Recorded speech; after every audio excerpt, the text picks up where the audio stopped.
आप सभी horror story प्रेमियों का स्वागत है मेरे YouTube चैनल में। हमारे चैनल में आपके लिए रहस्यमयी, खौफनाक और अनसुना भूतिया कहानी आती रहेगी। इसलिए चैनल को सब्सक्राइब करें, वीडियो को लाइक करें और एक कमेंट करें ताकि हम आपके लिए ऐसी ही कहानी बनाते रहेंगे। तो आज की हमारी कहानी को शुरू करते हैं। कहानी एक छोटे से गांव के बारे में है जहां एक पुराना घर था जिसे लोग मुस्कान वाला घर कहते थे। इस घर के बारे में कई अफवाहें थीं और कहा जाता था कि वहां पर कोई अनजाना साया हर रात एक रहस्यमयी मुस्कान लिए प्रकट होता था।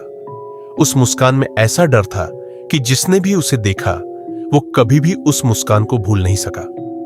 राजू, एक साहसी युवक जिसने हाल ही में शहर से गांव में बसने का फैसला किया था, उसने उस घर के बारे में सुना। गांव वालों ने उसे बताया कि उस घर में कभी कोई महिला रहती थी जो हमेशा मुस्कुराती रहती थी। पर एक दिन उस महिला की संदिग्ध हालातों में मौत हो गई। कहा जाता है कि उसकी आत्मा अभी भी उस घर में भटकती है और किसी को भी चैन से रहने नहीं देती। राजू ने ये कहानियां सुनकर फैसला किया कि वह उस घर में जाकर सच जानना चाहता है। एक रात वह अपने दोस्तों के साथ उस घर में गया। घर के भीतर अजीब सी खामोशी थी, जैसे कोई उन्हें देख रहा हो। तभी राजू ने देखा कि एक कोने में कोई बैठा था जो उसकी ओर देख रहा था। उसकी मुस्कान चेहरे पर जमी थी, लेकिन उसकी आंखों में कुछ ऐसा था जो किसी को भी डरा सकता था।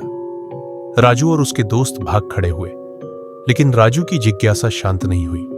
उसे लगा कि उसे इस रहस्य को और समझना चाहिए।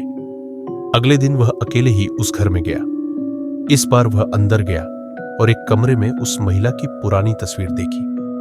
तस्वीर में वही मुस्कान थी जो उसने कल रात देखी थी। तभी एक ठंडी हवा का झोंका आया और उसे लगा जैसे कोई उसके पास खड़ा है। उसने मुड़कर देखा तो वह वही महिला थी। उसकी आंखें सीधी उसकी आंखों में घूर रही थी और उसकी मुस्कान धीरे धीरे फैलती जा रही थी। राजू का दिल तेजी से धड़कने लगा। राजू ने गांव के बुजुर्गों से उस महिला के बारे में पूछा। उन्होंने बताया कि वह महिला गांव में नई थी और हर किसी से मुस्कुराकर बात करती थी, लेकिन उसकी मुस्कान के पीछे एक भयानक सच छुपा था। वह असल में एक अभिशप्त आत्मा थी और जिसने भी उसकी मुस्कान का राज जानने की कोशिश की वह जिंदा नहीं बचा। राजू ने जानने की ठानी कि क्यों वह मुस्कान इतनी डरावनी थी। उसने किताबों और पुराने दस्तावेजों में उस महिला के बारे में जानकारी जुटानी शुरू की। आखिरकार उसे पता चला कि वह महिला खुद एक पुरानी डरावनी घटना की शिकार थी। उस पर एक ऐसा श्राप था कि वह हमेशा के लिए मुस्कुराती रहेगी, पर उसकी आत्मा कभी शांति नहीं पा सकेगी। राजू ने सोचा कि वह उस आत्मा को शांति दिला सकता है, लेकिन जैसे ही वह उस घर में लौटा उसकी हालत खराब होने लगी। महिला फिर से सामने आई, लेकिन इस बार उसकी मुस्कान और भी भयानक थी। राजू ने महसूस किया कि वह अपनी मौत की ओर बढ़ रहा है। महिला ने उसकी आंखों में देखा और उसके होठों पर वही मुस्कान छा गई। अगली सुबह गांव वालों को राजू का शरीर उसी घर में मिला। उसके चेहरे पर वही डरावनी मुस्कान थी। तब से गांव में यह अफवाह फैल गई कि जिसने भी उस मुस्कान का सामना किया वह उस मुस्कान का कैदी बन गया। और अब मुस्कान वाला घर और भी ज्यादा डरावना हो गया था। लोगों का मानना है कि उस घर के भीतर जाने वाला हर शख्स उस मुस्कान का शिकार बनता रहेगा। राजू की मौत के बाद गांव में अजीब घटनाएं होने लगी। कई लोग रात में उस मुस्कान वाले घर के पास से गुजरते समय किसी की हल्की सी हंसी सुनने लगे। कुछ ने बताया कि उन्होंने राजू को उस घर की खिड़की पर खड़े देखा, लेकिन उसका चेहरा अनजान और डरावना लग रहा था। उसका चेहरा मृत था, लेकिन उसकी आंखों में एक अजीब चमक और होठों पर वही खौफनाक मुस्कान थी। गांव वालों ने फैसला किया कि अब इस रहस्यमयी घर के करीब कोई नहीं जाएगा। लेकिन यह डर का अंत नहीं था, क्योंकि अब राजू की कहानी गांव के हर घर में घुस चुकी थी। बच्चे बुरे सपने देखने लगे और कई लोगों ने दावा किया कि उन्होंने अपने सपनों में वही मुस्कान देखी। राजू के एक रिश्तेदार ने, जो खुद एक तांत्रिक था, इस घटना के बारे में सुना। उसने गांव वालों को भरोसा दिलाया कि वह इस मुस्कान वाले घर के श्राप को खत्म कर सकता है। गांव वालों को आखिरकार उम्मीद की एक किरण नजर आई। तांत्रिक ने बताया कि मुस्कान एक गहरा अभिशाप है जो सिर्फ उसे जानने वाले व्यक्ति को ही शिकार बनाता है। रात के अंधेरे में तांत्रिक उस घर में गया। घर के अंदर खूब अंधेरा था और हवा में अजीब सी ठंडक थी। उसने अपने मंत्रों का जाप शुरू किया, लेकिन जैसे ही वह अपने मंत्रों की ताकत बढ़ाने लगा, एक खौफनाक चीख गूंजने लगी। वह महिला की आत्मा प्रकट हुई, लेकिन इस बार उसके साथ राजू की आत्मा भी थी। दोनों के चेहरे पर वही भयानक मुस्कान थी, जैसे दोनों का एक दूसरे से गहरा रिश्ता बन चुका हो। तांत्रिक ने उस आत्मा से संवाद करने की कोशिश की। उसने महिला से पूछा कि उसे क्या चाहिए, क्यों वह इस मुस्कान के साथ लोगों को परेशान कर रही है। महिला की आत्मा ने धीरे धीरे बोलना शुरू किया। उसकी आवाज में एक अजीब सी पीड़ा थी। उसने बताया कि वह कभी इस मुस्कान की कैदी नहीं थी, बल्कि इस मुस्कान ने उसे बांध रखा है। कई साल पहले एक काले जादू के तांत्रिक ने उसे इस श्राप में बांध दिया था। वह तांत्रिक उसकी सुंदरता और मासूमियत से आकर्षित था, और जब उसने उसे इनकार किया तो उसने उसे इस मुस्कान में बंद कर दिया ताकि वह कभी शांति न पा सके। इस श्राप से छुटकारा पाने के लिए महिला की आत्मा को किसी की मदद चाहिए थी जो उस तांत्रिक के सभी मंत्रों का विरोध कर सके। तांत्रिक ने गांव वालों को बुलाया और कहा कि इस आत्मा को शांति दिलाने के लिए एक आखिरी अनुष्ठान करना होगा। उसने गांव के सभी लोगों से उस घर के चारों ओर एकत्रित होने को कहा। जैसे ही अनुष्ठान शुरू हुआ, चारों ओर हवा का झोंका बढ़ता गया और अजीब सी सिसकियां सुनाई देने लगी। अचानक उसी महिला की आत्मा प्रकट हुई, लेकिन इस बार उसके चेहरे पर दर्द था। मुस्कान धीरे धीरे फीकी पड़ रही थी। तांत्रिक ने मंत्रों का जाप बढ़ा दिया और उस आत्मा को शांति देने के लिए एक विशेष पूजा की।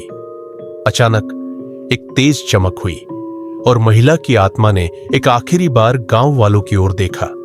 उसकी आंखों में अब दर्द नहीं था, बल्कि राहत थी। उसके चेहरे पर अब वो मुस्कान नहीं, बल्कि एक शांति भरी मुस्कान थी।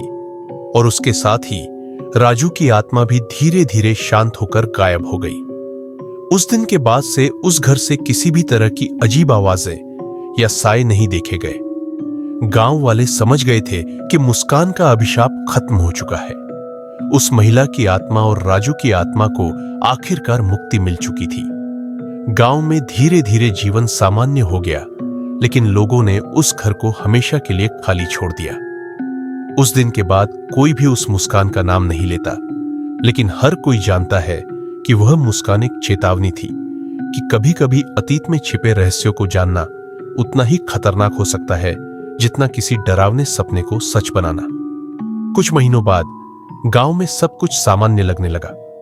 लोग अब मुस्कान वाले घर के पास से भी निडर होकर गुजरने लगे। ऐसा लग रहा था कि तांत्रिक के अनुष्ठान ने उस श्राप को हमेशा के लिए खत्म कर दिया था। लेकिन धीरे धीरे गांव के कुछ लोगों ने महसूस किया कि कुछ तो अभी भी गलत था। एक रात गांव के एक बच्चे ने सपने में उसी मुस्कुराते चेहरे को देखा जो राजू की मौत के बाद घर में दिखाई दिया था। बच्चा डर से कांपता हुआ जागा और उसने अपनी मां को उस डरावनी मुस्कान के बारे में बताया।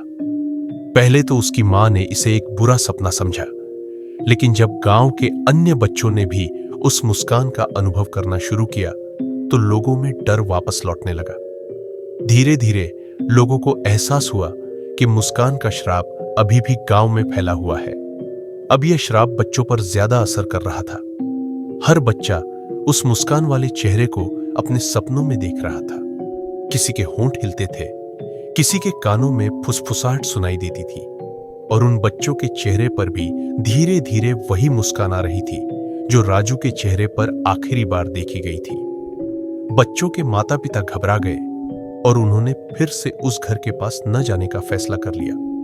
गांव वालों ने फिर से उस तांत्रिक को बुलाने की सोची जिसने पहले श्राप को खत्म किया था। कई दिनों की तलाश के बाद वे उस तांत्रिक के पास पहुंचे और उसे सारा हाल बताया। तांत्रिक ने जब यह सुना कि बच्चों के सपनों में वही मुस्कान आ रही है तो उसे शक हुआ कि श्राप पूरी तरह खत्म नहीं हुआ था, बल्कि उस आत्मा का एक हिस्सा अब भी जीवित था। उसने कहा कि इस बार उसे अधिक शक्तिशाली अनुष्ठान करना होगा और संभवतः आत्मा की जड़ को नष्ट करना होगा। उसने गांव वालों से उस घर के आसपास का क्षेत्र पूरी तरह से बंद करने के लिए कहा ताकि अनुष्ठान में कोई बाधा ना आए। अनुष्ठान की रात गांव के सभी लोग एक बार फिर डर और उम्मीद से भरे हुए उस घर के आसपास जमा हुए। तांत्रिक ने इस बार एक गहरी साधना में प्रवेश किया। उसने उस आत्मा को हमेशा के लिए मुक्त करने के लिए अंतिम मंत्र पढ़ना शुरू किया। जैसे ही वह मंत्र पढ़ने लगा, घर के अंदर से चीखें सुनाई देने लगी और हवा में अजीब सर्दी फैल गई। इस बार वह महिला की आत्मा अकेले नहीं थी। उसके साथ और भी कई साए थे जो उस श्राप का हिस्सा बन गए थे। उन्होंने तांत्रिक को रोकने की कोशिश की, लेकिन तांत्रिक ने अपने मंत्र को और तेज कर दिया। गांव वाले कांपते हुए देख रहे थे कि घर के अंदर एक तेज रोशनी चमकी और सभी साए उस रोशनी में विलीन होने लगे। श्राप का सच जब सब कुछ शांत हुआ, तांत्रिक ने गांव वालों को बताया कि वह आत्मा हमेशा के लिए शांत हो चुकी है। इस श्राप के पीछे एक बहुत बड़ा रहस्य था। यह सिर्फ उस महिला का दर्द नहीं था, बल्कि वह मुस्कान एक प्राचीन काले जादू का प्रतीक थी जो आत्माओं को बांध कर रखता था। वह जादू अब पूरी तरह खत्म हो चुका है और गांव सुरक्षित है। अगर आपको ये कहानी पसंद आई तो इसे लाइक करें, शेयर करें और चैनल को सब्सक्राइब करना न भूलें। अगली बार हम लेकर आएंगे एक और खौफनाक कहानी जो आपके रोंगटे खड़े कर देगी। क्या आप तैयार हैं अगली डरावनी रात के लिए?